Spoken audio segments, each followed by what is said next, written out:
কাঁচকলার কোপ্তা বানানোর জন্য কাঁচকলা আর আলু সিদ্ধ করে নিয়েছি। প্রথমেই একটা ভাজা মশলা তৈরি করে নেব।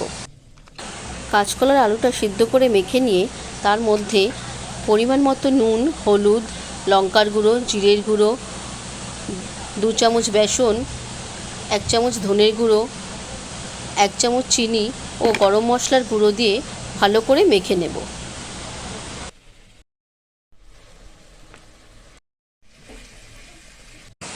তেলটা গরম হলে মেখে রাখা কাঁচকলাগুলো ছোট ছোট করে গোল গোল করে ভেজে তুলে রাখব।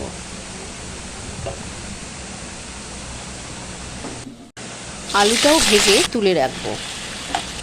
এবার আদা ও টমেটোর একটা পেস্ট তৈরি করে নেব। ওই তেলেই সাদা জিরে ও তেজপাতা ফোড়ন দিয়ে আদা ও টমেটোর পেস্টটা দিয়ে দেব। এখানে আমি 4 চামচ টক দই নিয়ে তার মধ্যে 1/2 চামচ হলুদ গুঁড়ো, জিরের গুঁড়ো, লঙ্কার গুঁড়ো, পরিমাণ মতো নুন দিয়ে মিক্স করে নিয়েছি। আদা ও টমেটোর কাঁচা গন্ধটা চলে গেলে দইয়ের মিক্সটা দিয়ে দেব। ভালো করে মশলাটা এবার কষিয়ে নেব। রান্নার টেস্টটা বাড়ানোর জন্য 2 চামচ কাজু বাদাম বাটা দিয়ে দিয়েছিলাম। মশলাটাকে ভালো করে কষিয়ে নেব। তারপর 1 চামচ চিনি দিয়ে দেব। এবার মশলাটার মধ্যে ভেজে রাখা আলুগুলো দিয়ে দেব।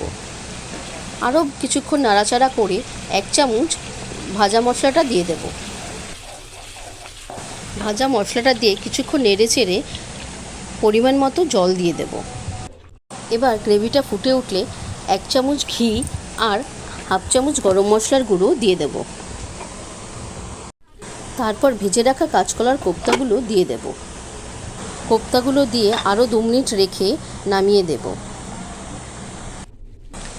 তো রেডি হয়ে গেল আমাদের কাঁচকলার কোপ্তা।